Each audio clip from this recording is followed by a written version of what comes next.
Hello, everyone. Okay, my name is Master Ellis, and I am what's called a community teacher at East Bay Meditation Center. I have been doing meditation of various kinds for quite a long time, since I was in the single digits.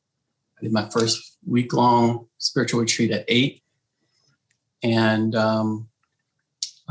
the reason that, for those of you that are new friends to me, the reason that I'm referred to as Master Ellis is because I have a martial arts school.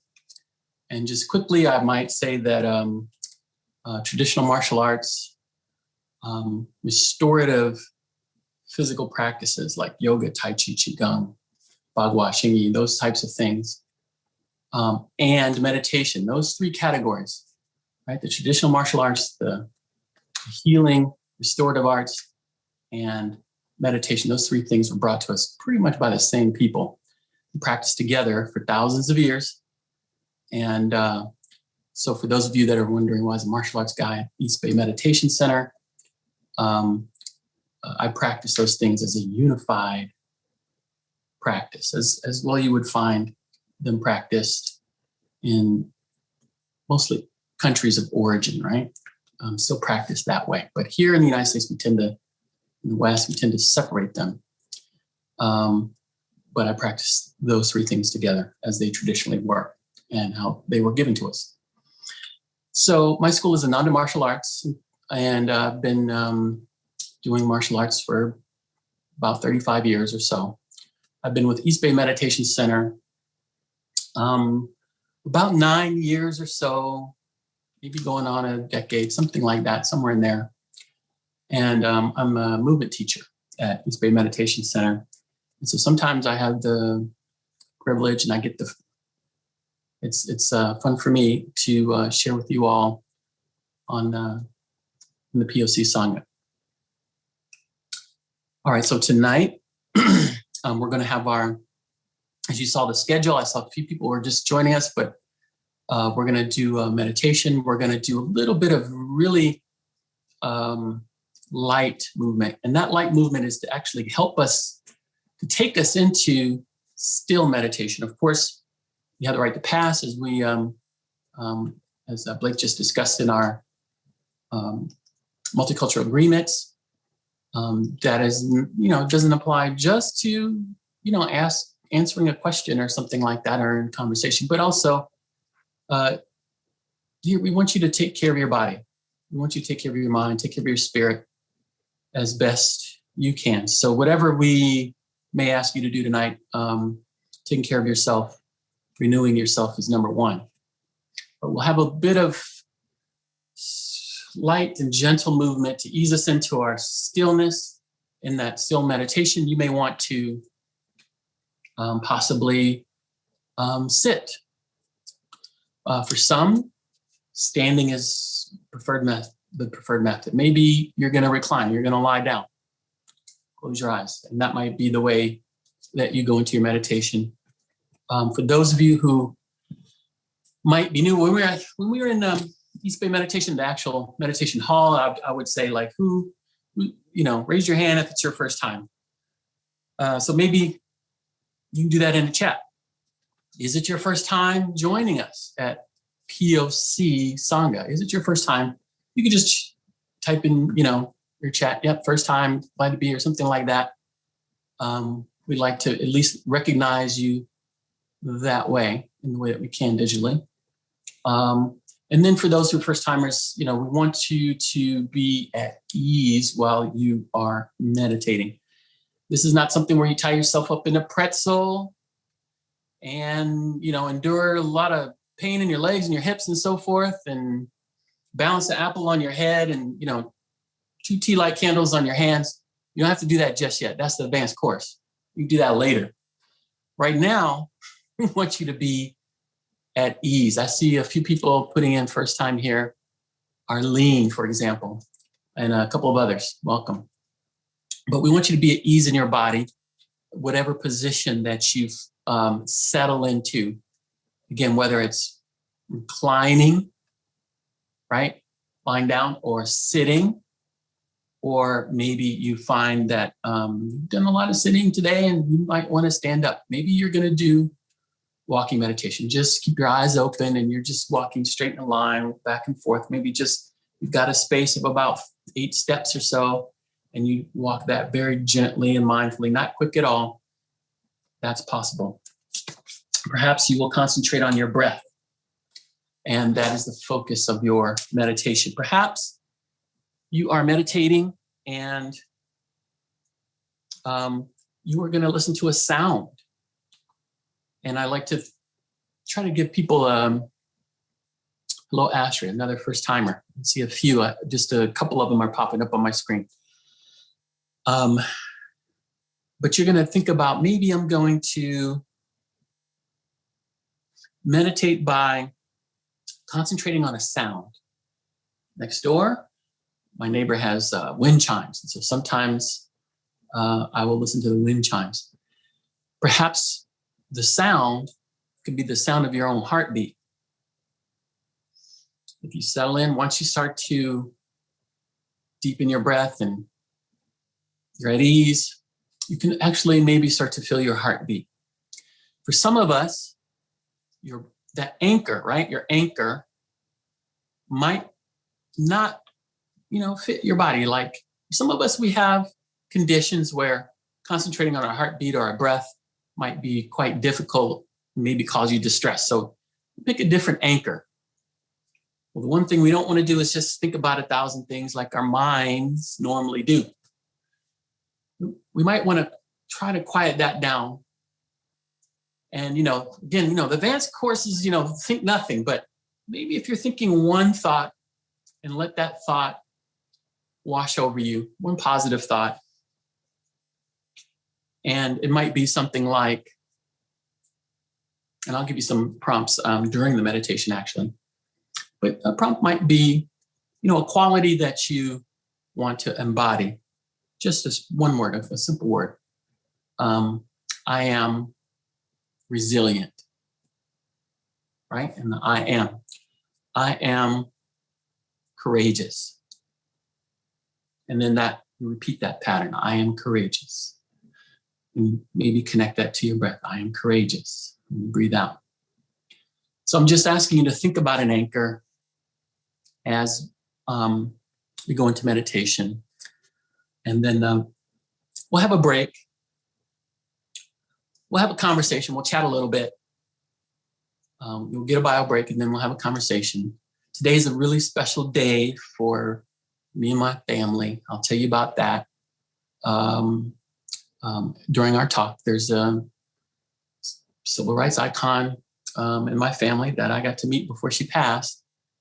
Nancy Lynn Randolph Davis, and she's the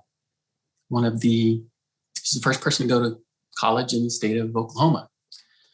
My grandfather's sister, Nancy Lynn Davis. We're going to talk about that.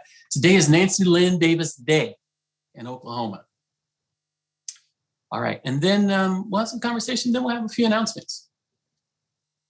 All right, and so we're going to start to settle in now, as I asked you about earlier. I'm going to just move my seat back a bit so you can see me a little better. Right there. Okay. And we're going to start to relax. You're going to start to put yourself at ease. Just get my timepiece. Oh, yeah, here we go. Should I stay perhaps in the meditation for too long? I'll get my timepiece. And, getting comfortable, right? Let's just check in with your body a little bit. Maybe roll your shoulders around a bit, right? Loosen up your neck, your head, your shoulder area. Maybe wiggle your arms a little bit. Shake those hands, fingers. Even though you may be sitting, you can roll your hips around a little bit.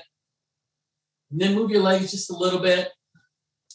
Go into our legs, toes, ankles. Just moving around just a bit, checking in with your body. Okay.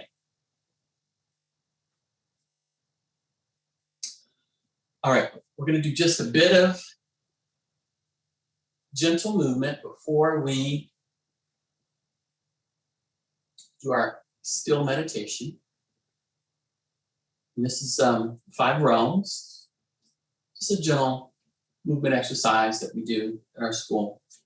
And so first I'm going to take 3 breaths. So you might take 3 breaths with me, and I'm going to go palms up, breathing in, then breathing out. And then breathe in again. Let's do one more.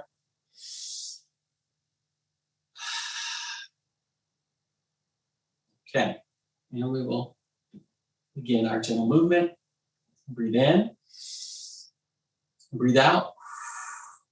My left hand is leading, my right hand follows. Breathe in and breathe out.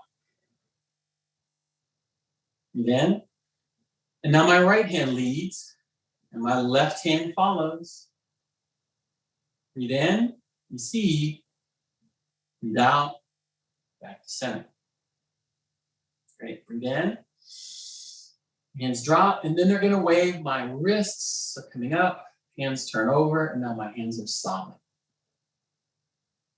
Breathe in and breathe out. Let's do the same thing again. Breathe in, my hands are waving, leading with the wrists, roll them over, hands solid. Receive and center. Breathing out. Breathe in. Breathe out. My arms are just extended out in front of me, parallel to the ground. I can't, my hands together can't quite, it's like a large vase. I can't quite get my hands around. Receive and center. Do the same thing again. Breathe in. Breathe out. Hold that large vase. Can't quite get your hands around it. Receive and center. Breathe out. Okay, breathe in. Hold your arms. Breathe out. Open up those wings. Breathe in. Hold it there. Breathe out. Hold those wings down. Breathe in. Open them up. Breathe out. Breathe in. And breathe out. Go back to center. Great. Breathe in. Breathe out. My hands are open, solid, rooting 45 degrees in front of me. Breathe in and out. Do the same thing. Breathe in. Breathe out. Breathe in and out. And that's a full cycle. Let's take 3 breaths. What I notice as I start to settle and be at ease, my breathing should get deeper. And that's, don't have any breathing issues. Breathe in. Body, start to relax your body. Let's do that same cycle. And now my left hand is leading as I breathe out. This is igniting the flame. It's the name of the movement. Receive and center. Now the right side. My right hand is leading, coming out from my center. Right hand's leading, left hand follows, igniting the flame. And back to center. Hands down and then waving up. This one's called water cycle. Water cycle. Receive, breathe in, center, breathe out. Do the same movement one more time. Water cycle. And note that every time we receive, it's breathe in. Every time we say center, it's breathe out. Back to your center. That's great. Breathe in. And now holding the vase. That's the name of this movement. Holding the vase. It's like a large vase, can't quite get your arms out. Receive and center. Again, holding the vase. Receive and center. Now we are going to open up those wings. This one's called 2 Swallows Flying. Breathe in. Breathe out. Breathe in. Breathe out. 2 swallows flying again. Breathe in. That's your receive. Breathe out. Back to center. Great. Breathe in. Breathe out. My hands are 45 degrees, going down 45 degrees, fingers open, hands firm. Receive and center. Do that again, same movement. Breathe in, breathe out. And this one's called rooting tree. Rooting tree. Receive and center. Let's take 3 breaths. 1, 2, 3. Now we're going to do the same thing. I'm moving back just a bit so you can see my feet. See my feet in there? Yeah, okay. We're going to do the same thing, except this time I'm going to just put my leg out gently. Left, right. Each movement has a left-right component. You notice that we do each movement 2 times. There's sort of a left-right component to that. We'll always go on my left side. This is my left. This is my right. I know it may be transposed for some of you, depending on how you have your Zoom settings. Okay, so, but again, I always start with my left, and then I do my right. Let's breathe in. My left heel is on the ground. I just extend my leg a little bit, my knee's still bent, and do the same movement with my hands, igniting the flame. Receive and center. Right. Receive and center. Water cycle. Just move my legs a bit. Receive and center. And then right leg. Water cycle. Receive and center. Left foot, holding the base. Receive, center. Right foot, holding the base. And back in. Left foot, 2 swallows flying. Receive, center. And now right foot, 2 swallows flying. Back to our center. And the last movement, left foot, rooting tree. Receive and center. And now right foot, rooting tree. Receive and center. Let's take 3 breaths. Take us into our stillness. And again, whatever position you choose, you want to be at ease, relax. Let's do 1 more breath.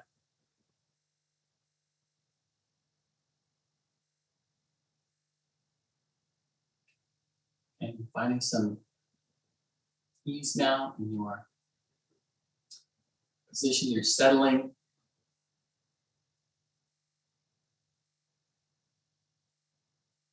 For me, it's helpful to close my eyes.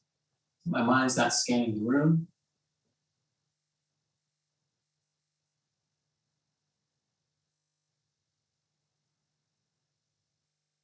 Concentrate. Possibly on deep breaths. That might be your anchor.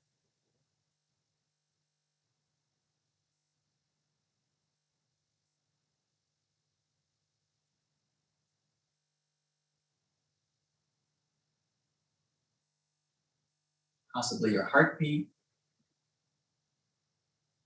You might feel it in your neck, forehead, your wrists, calves. Certainly your chest. Just pick a point and concentrate.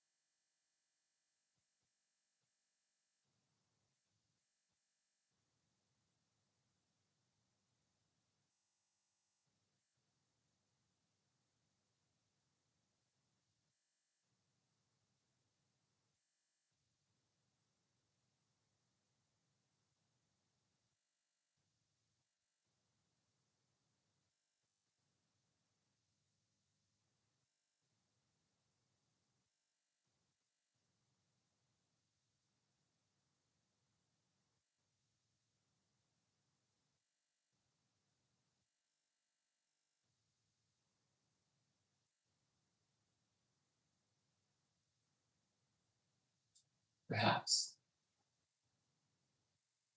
Trying an anchor, where you repeat short affirmation will work for you. We'll give you 5 different ones. I'll say them each 3 times.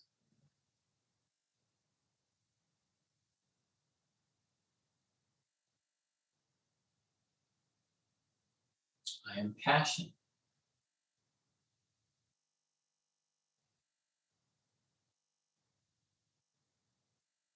I am passion.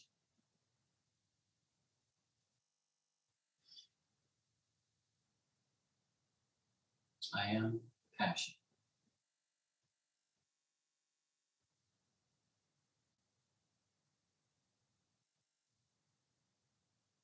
I am compassion.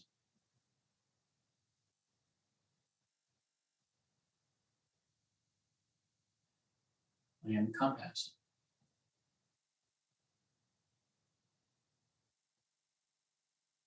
I am compassion.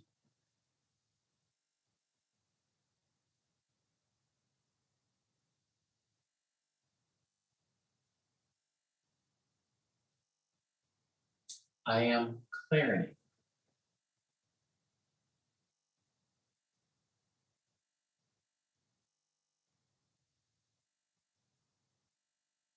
I am clarity.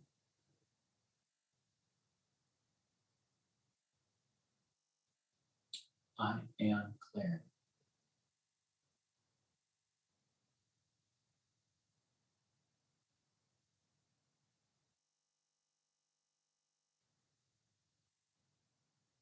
I am manifestation.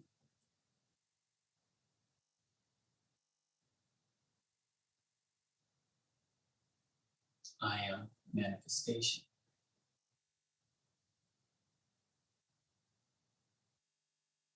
I am manifestation.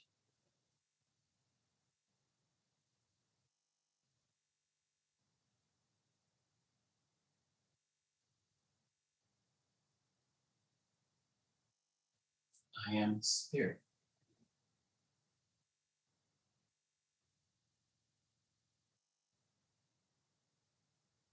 I am spirit.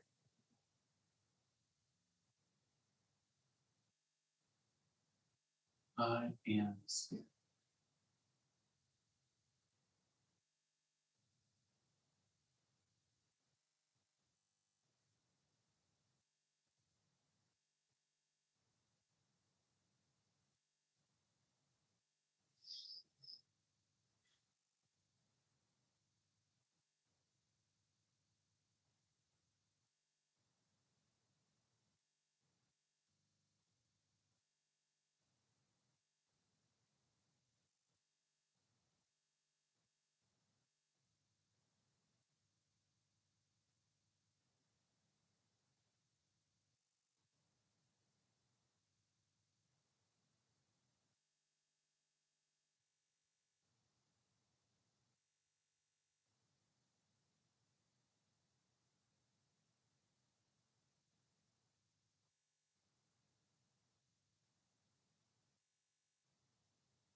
Let's take maybe 5 breaths as we come out of our silent meditation time. Let's take 5 breaths together. You choose to deepen your breath or raise your hands, lower them to help you breathe.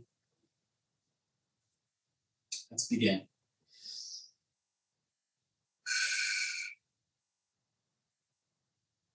1,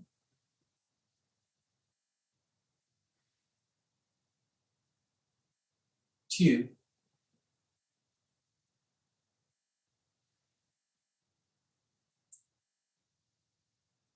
3,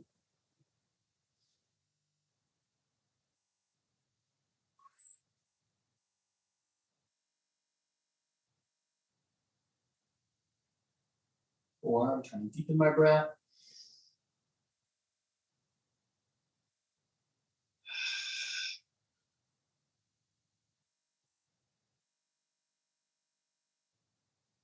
5.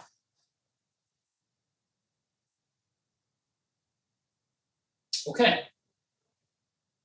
We're at our break. Let's have a bio break. Quick break for 5 minutes. So it's 8:10 right now. It should be about 8:10 on your clocks. And let's do a break for 5 minutes and come back and have a conversation. I'm going to encourage you to drink some water. Drink some water maybe. And take care of whatever else you need. And then we'll reconvene in 5 minutes. I do know sometimes participants will leave during the break. If just in case, I would like to share one announcement, maybe two announcements. You can join me this Friday and for the next several Fridays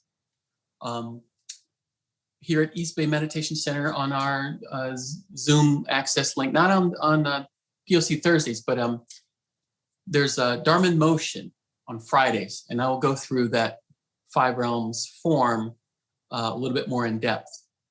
And so you can join me on Fridays. That is also by Donna. Join me on Fridays. If you go on the EBMC calendar, you can get there, send an email, and then it'll auto respond with the appropriate link. So that's Friday, tomorrow at 6 p.m. And of course, that's 6 p.m. Pacific time for our friends that may be in other places. 6 p.m. Pacific time. It's called Dharma in Motion. It's on Fridays. Okay. And then the second announcement would be I have a seminar coming up on March 22nd. And if you'd like to join me, it's going to be 3 to 6 p.m. Looking around here. Yeah, 3 to 6 p.m. And then you can email me and I'll give you a response and with details on that. And so there we do discussion, Five Realms, the movement, and look into some other things as well. Okay, so let's have a 5-minute break.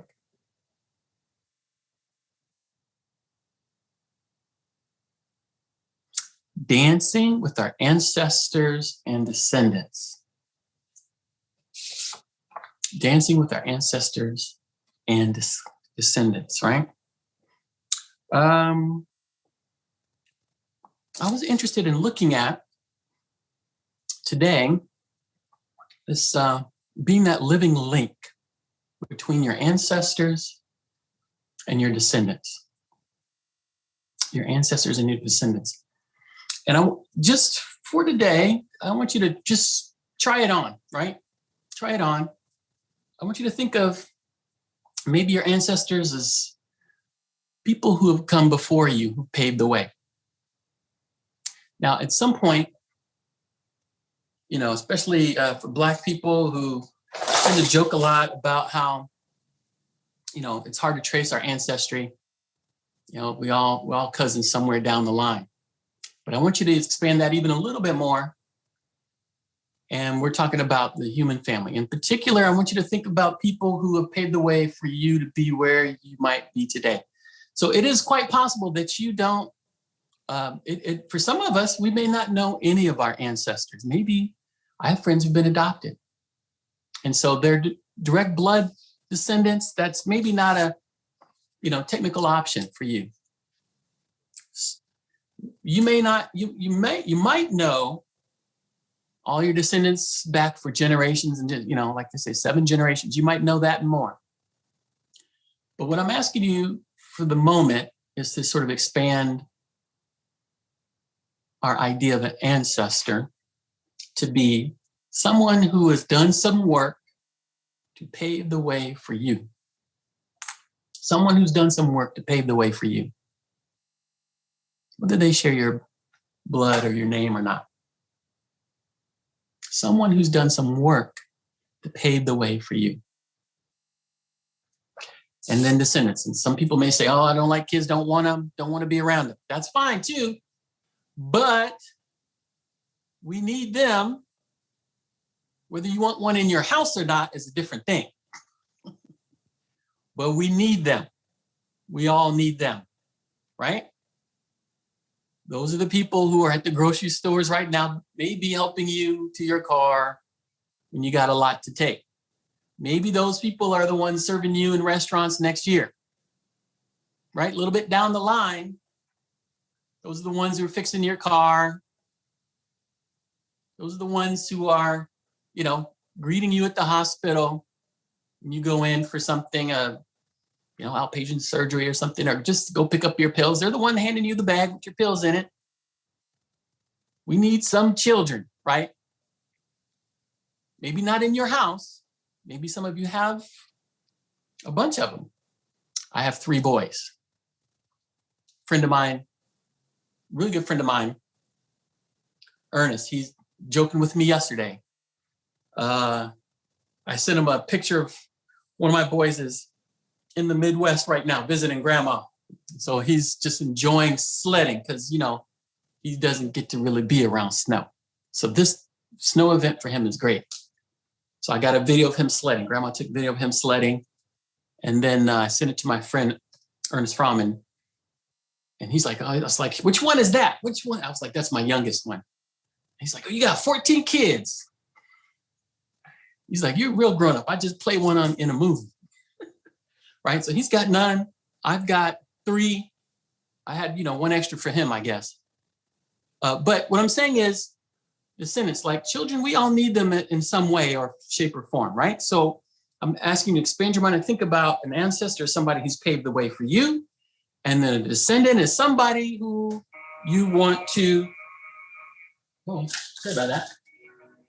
See, that was my meditation bell.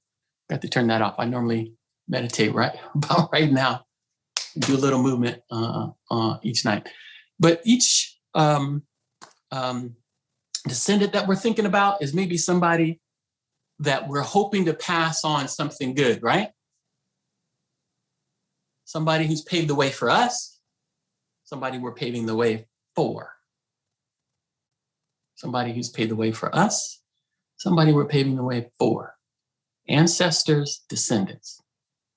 Just that simple. That's all I'm asking for right now. Just try that on. Okay.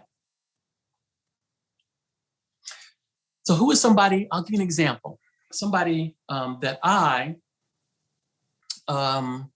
consider maybe a descendant. It's not my blood, right? So I'll give you a person, her name is Miss Davis. Miss Davis. Miss Davis, I'm going to talk about her and I'll tell you her full name in a second. Miss Davis is a journalist, and that is where my career began. I went to school for journalism. And not too many Black people in journalism when I started this many 3 decades ago. Went to school for that, came out in Chicago, started working out there. In a company of hundreds on 5 floors in the middle of downtown Chicago. Professional journalists who were actually writing or editing. There were 3 of us in there. 3 Black people. I was one of 3 Black people out of hundreds in there. And so the Black journalism group in Chicago was pretty strong. I moved out here 20 years ago about. and the Black journalist group out here was going pretty strong. And then I learned about Miss Davis. Miss Davis was the first Black journalist to be on TV on this side of the Mississippi. 1964, she started in journalism. And so this is somebody I think of as a descendant, right? Not my blood, but someone who paved the way for me. And I think about people that we help to pave the way for. Someone we help pave the way for. Who might that be for me? Again, I might think about somebody, just, not my 3 kids. Of course, I think I could easily give plenty of examples about that, but somebody I think about that I'm paving the way for. Mrs. Davis's granddaughter. Well, we struck up a relationship and got to know each other. And then I find that her granddaughter wanted to take martial arts. And her granddaughter's now in my class. She's been in my class. She's been with me for quite some years, about 6, 7 years. Her granddaughter's been training with me. She's a young teenager now. About a couple of years or so, she'd be getting her black belt. And I'm training her. And, safety, health, wisdom, those are the 3 things we focus on in our school. And so I'll just give you that quick example of how I might think of somebody who's maybe not necessarily my nuclear family, my extended family, my blood family, but someone who might be an ancestor, someone who's being a descendant, somebody who paved the way for me, someone I'm paving the way for. And then I'm thinking about the link, where I am in between those 2 groups. What am I doing in between those 2 groups? What am I doing? What are we doing? What are we doing to think about how we take the power and also the failures, right, of our ancestors, and then try to give what we can to our descendants? This is what I've been thinking about. Okay, so I wanted to give you an example where I'm not, and when the sort of the dancing in between, right? The dancing with our ancestors and descendants, that's really, I'm referring to how do we exist? What do we do? How do we shape our lives? What do we carry forward? What do we stop? What do we want to pass on? What do we not want to pass on? That's the dance. And East Bay Meditation Center and all that we do, we're thinking about being mindful about that. What do we pass on? What do we take from our ancestors and what do we pass on to our descendants? Are we being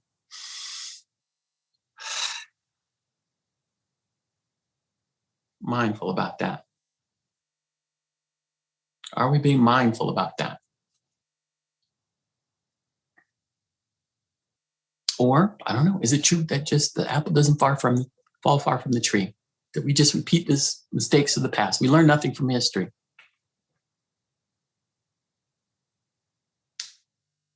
Or maybe sometimes, maybe sometimes we are able to step forward and we progress. Like it says in the Tao Te Ching, the journey of 1,000 leagues starts with that first step. And then we can see ourselves as one step in that 1,000-generation journey. If we translate that to what we're thinking about right now, 1,000 generations. 500 back, 500 forward.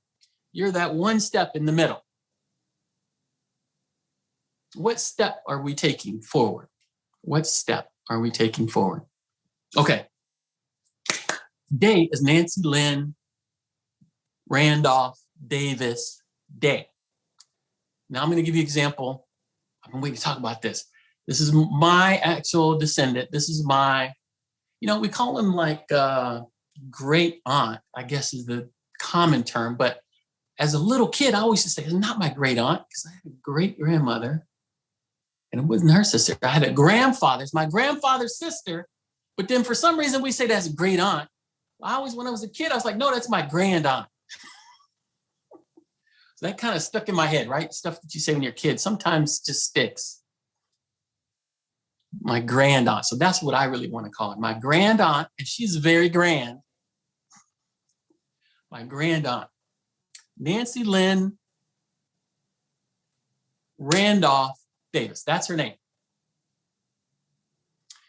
Now, my family comes, we got a bunch of people in Kansas City who came through Oklahoma, around Oklahoma City, Spencer, who came through Texas, around Marlin, Texas. That's Central Texas. It's a kind of small town. You may not know that.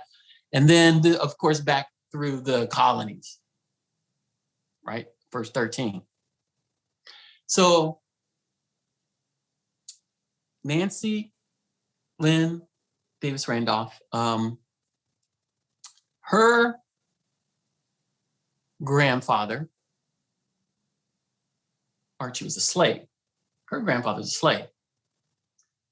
So by the time that she is of school age, out of primary, college age, she's deciding she wants to get her master's and she wants to continue her education after, primary, secondary. She wants to continue her education after college. She wants to get a master's. And in Oklahoma at that time, we're talking about 1949, Oklahoma was regularly telling people, no, you can't go to college here. You should go somewhere else where they accept Negroes. Go to Illinois, go to, other places that might take you. You should go somewhere else. And she refused.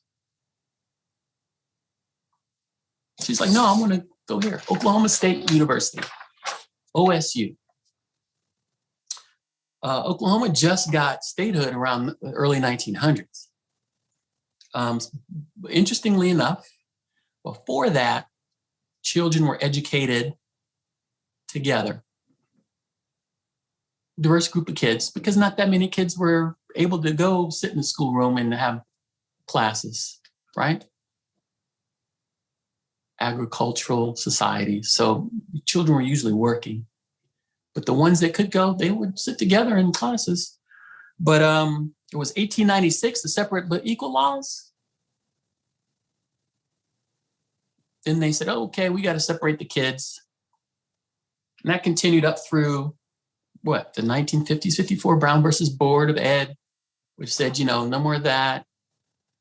Desegregate with all deliberate speed.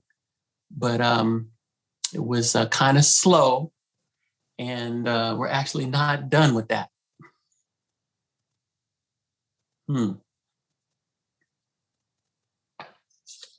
But 1949, Nancy Lynn Davis actually enrolls in OSU, to the consternation of many of their administrators. But in terms of how the laws were applied and the arguments that were made, there were a lot of court cases going on, even before Brown versus Board of Education. There was a lot to set that up, to set up that case. There were a lot of things going on.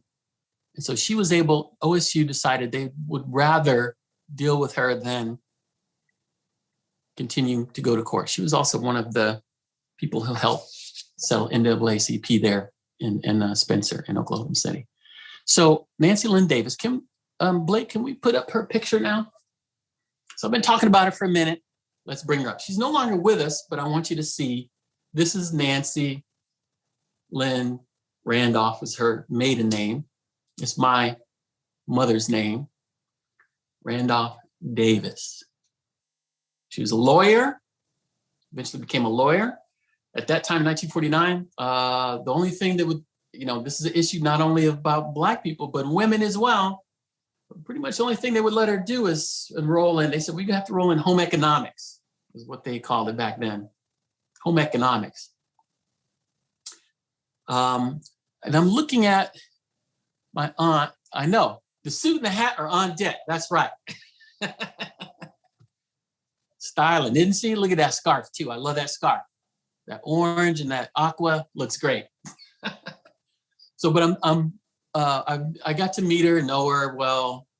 And I'm just gonna, maybe it says in the paper, but I'm looking at this picture and I'm gonna say this is around the 2000s, maybe early 2000s. Nancy Lynn right up. And so let's look at the next picture, please. I'm gonna show you two pictures. Okay.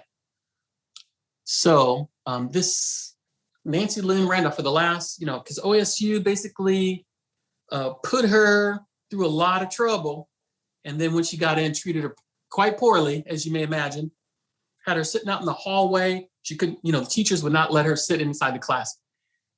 This is not only an issue of, individual teacher decisions, but at that time, teachers that allowed Black people in their classes tend to end up fired, and they got death threats and so forth, whether they wanted them there or not. If you let a Black person in your class, things tended to happen starting around then. And we're talking about primary, secondary school.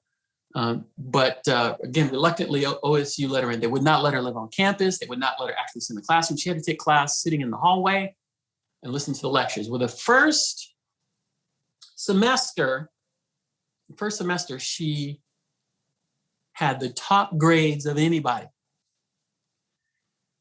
Top grades of anybody. And then so the students, and so they're all white students, because she was the only Black person in the school, the whole school, not the class, but the whole school. The white students in her class went to the teacher and said, she has to be in class with us. And it was that community that then started to ease up some of the social restrictions and what, sort of, these are some of the details of what were expressed as Jim Crow laws, right? We'll let you do things, but you really can't. And then that really then launched her career there at OSU. Now, what you're looking at here, that statue is of her at graduation. That statue that you see there, the bronze statue is there, is her at likeness of her at graduation. That was put up not long ago. And now there's Nancy Lynn Davis Day. Today is Nancy Lynn Davis Day in Oklahoma and particularly OSU. And there you see daughters on the, if you're looking at the screen, the right side, and then her son Calvin, that's Nancy Lynn, and Michael there. And then a couple administrators, those two guys over to the left, administrators at the school. Okay, so we can take that off.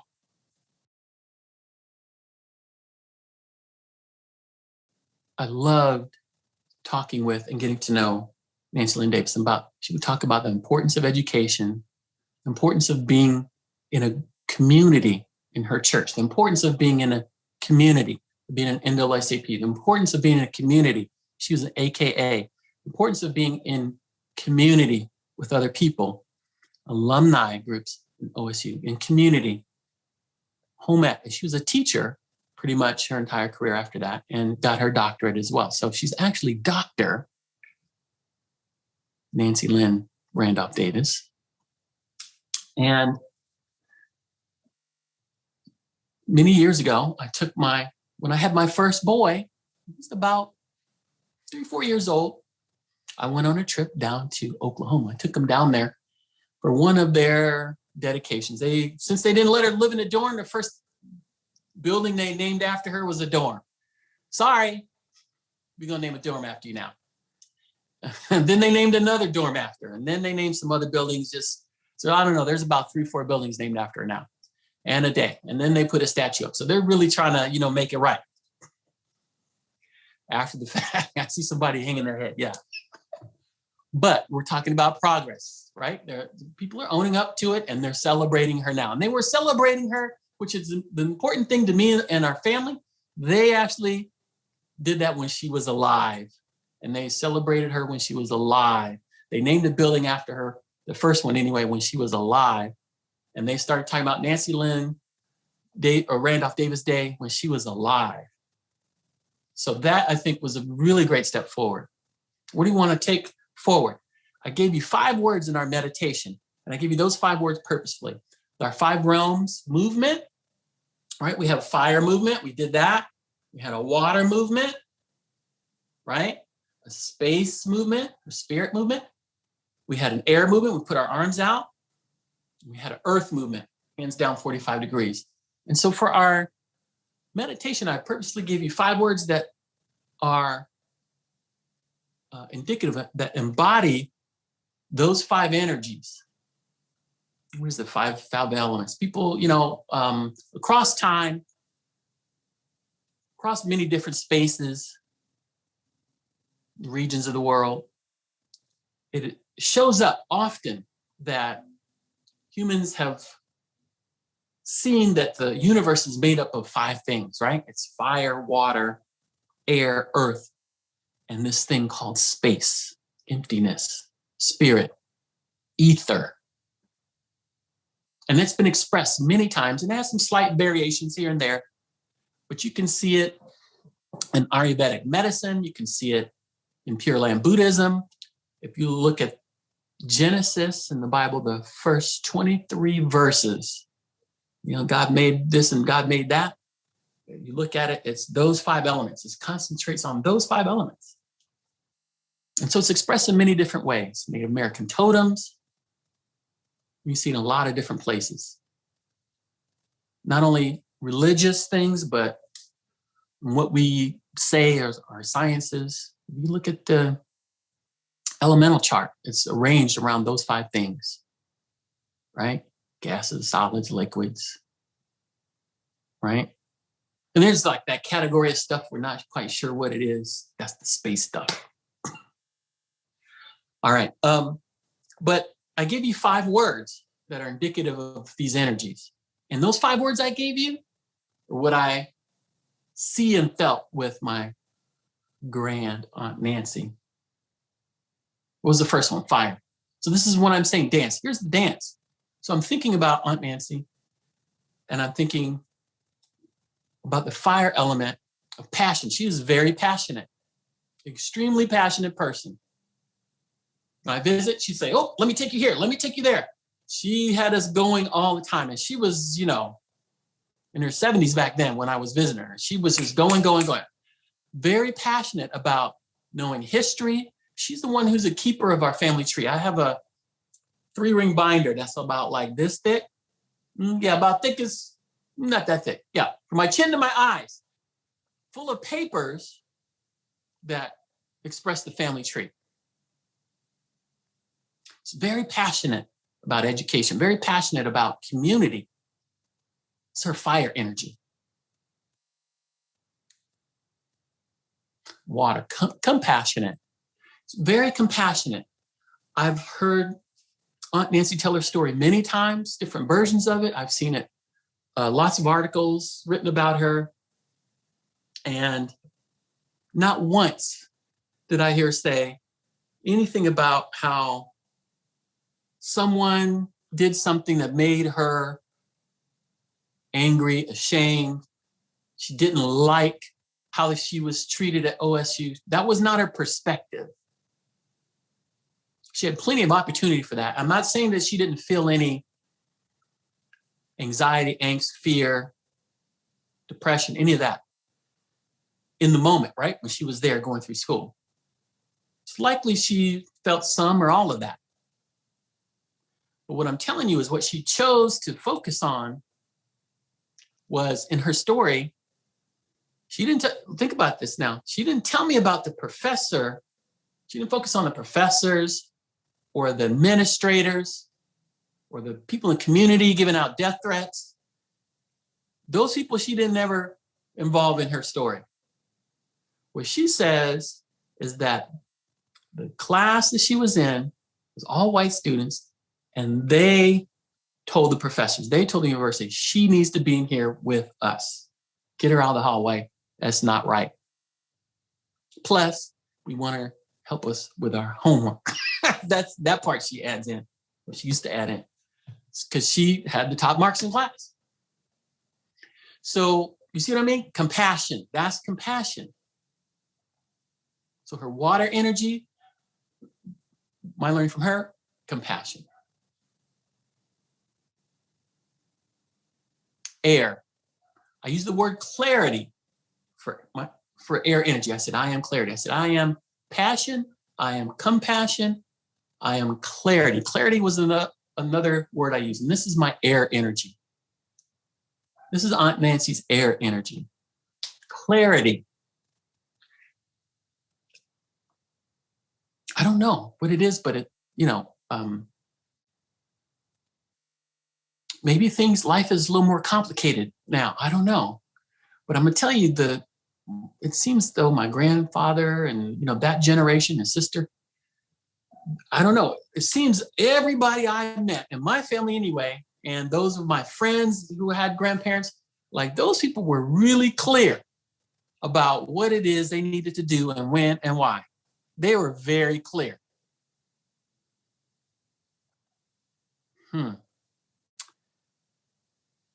When someone says you can't do it because you're Black, you can't do it because you're a woman, that helps to clarify things for you, I think.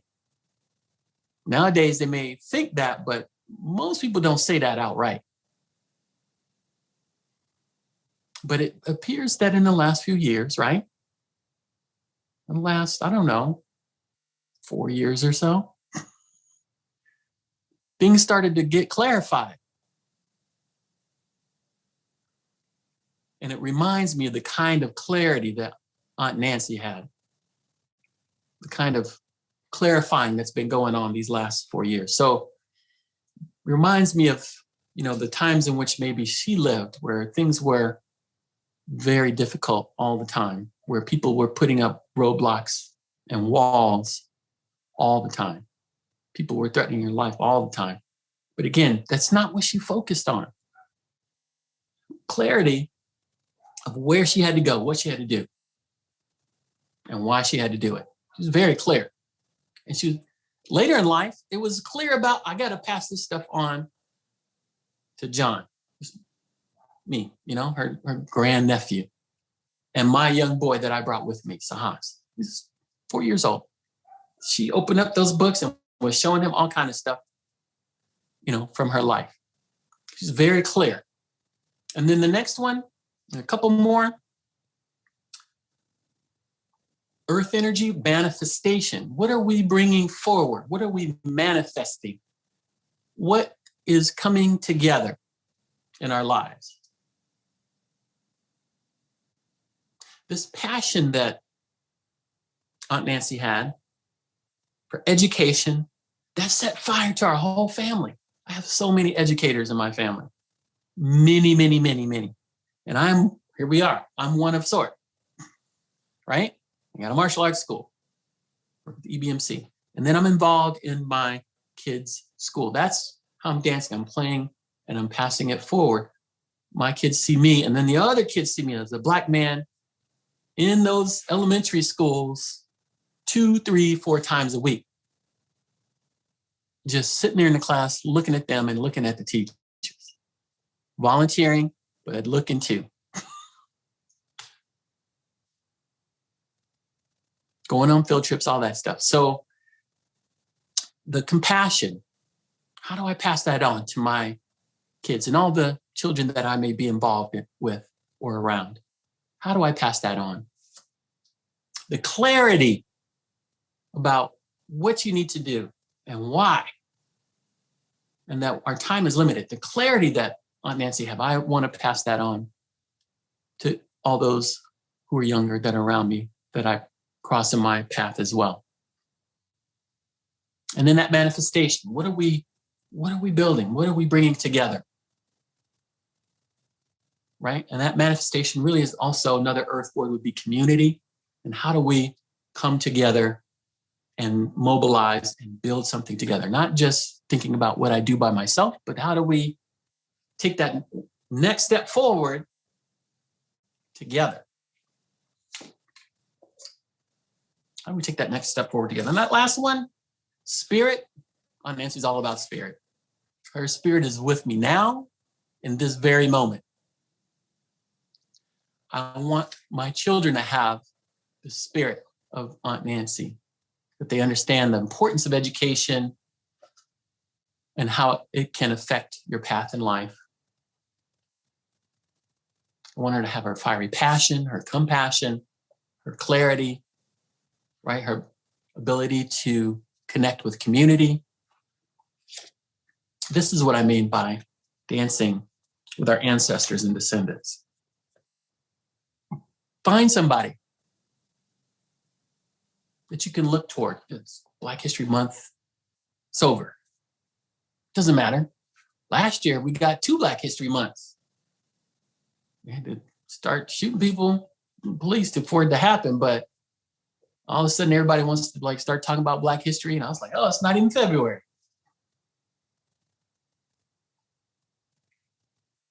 What are we at? Women's History Month, March. Just past Chinese New Year. Eid.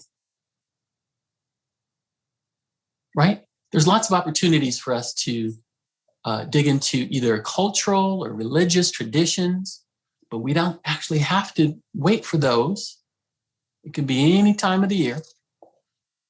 Is that it's somebody in your profession, right? Arlene, somebody in your profession that you can look back at, like I gave the example of, or somebody who's trying to get into your profession that needs your help. Someone may need a helping hand, Walt.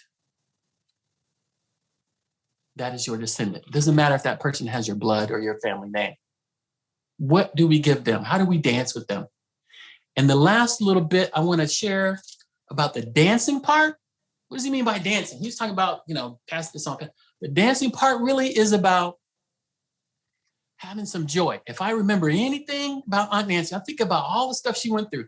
You type in her name, it's in the chat and all that. You saw the pictures, but if you type in Nancy Lynn Randolph, you'll see a lot of information on it. But you'll see, just to think about, the one thing I want you to remember, 1949, she was doing this. And I got nothing but joy out of her stories. Not that I was joyful, but she was expressing joy.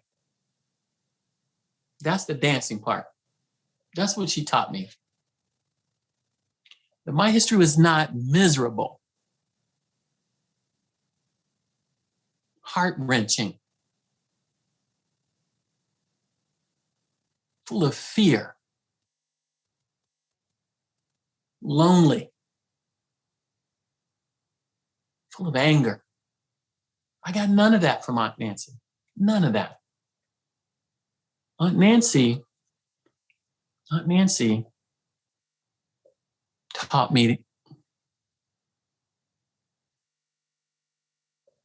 to dance with joy.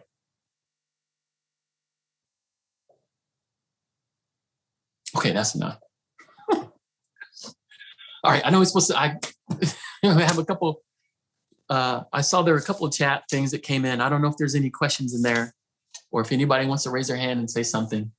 That's enough. I always think, there's too much time to fill out. And when I get into it, there's not enough time.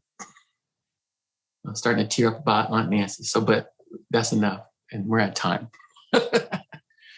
I think we squeeze in. I don't know if we got that many announcements. Let's squeeze in. If there's any one or two comments, even just expressing what you were thinking or feeling, it doesn't have to be a question.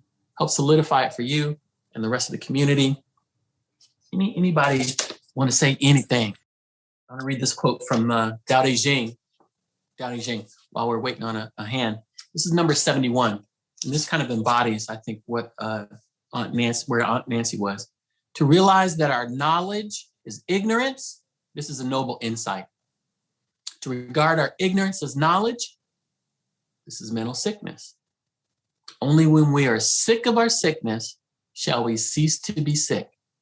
The sage is not sick, being sick of sickness. This is the secret to health. Aunt Nancy was not sick from what people were doing to her. That was her secret to health. The sage, being sick of sickness, is not sick. This is the secret to health.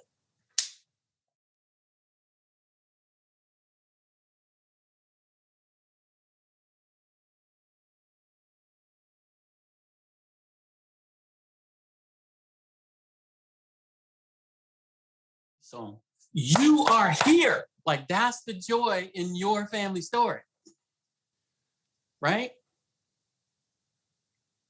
Particularly for people who've been oppressed or put upon in some way. If you are here, you are the joy of everybody here. You're the joy of your family story, whether you know them personally or not. That's what I'm trying to tell you. Your family, your extended family. There is somebody that paved the way for you to be here today. And we're just finding where's the joy in the story. There's lots of chances for, sorrow and misery.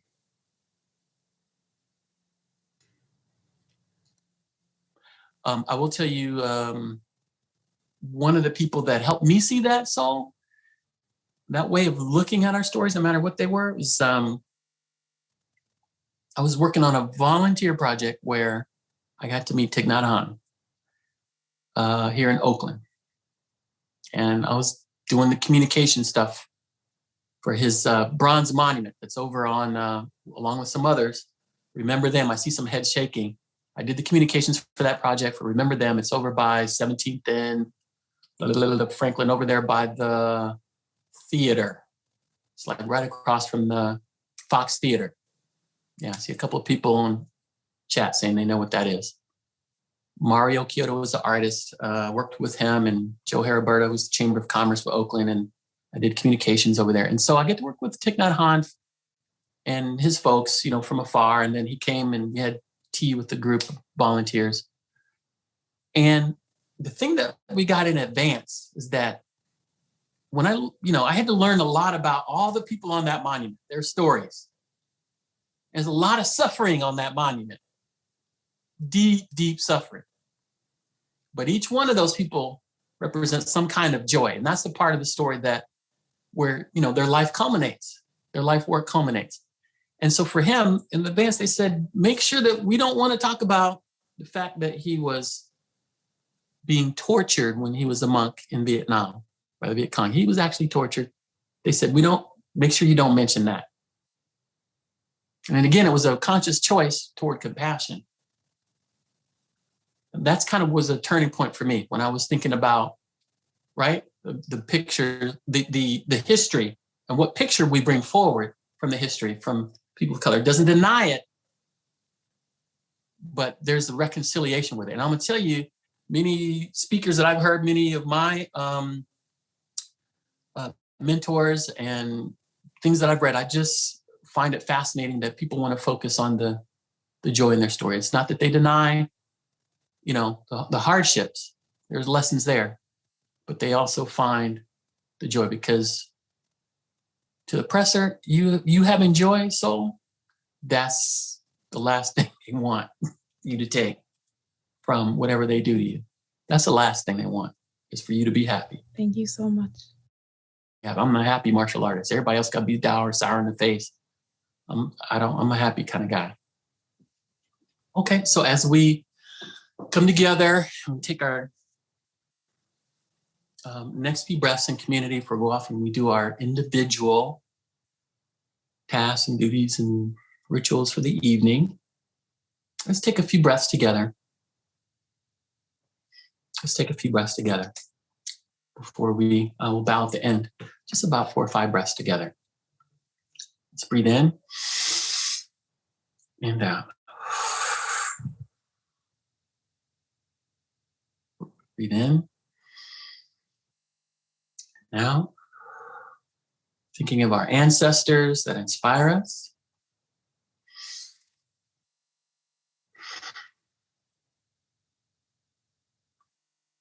We're mindful of our descendants who also inspire us.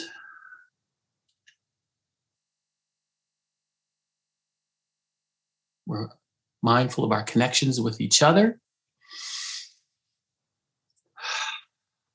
That also inspires us.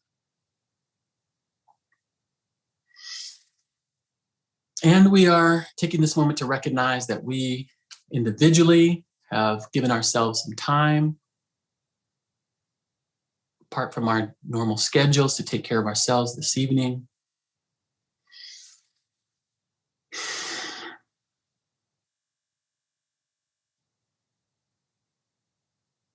And we dedicate that passion, that compassion, clarity, ability to manifest, and all that good spirit to our ancestors. We dedicate it to our descendants, and we dedicate it to each other. Thank you. Ashe, and so it is. Amen.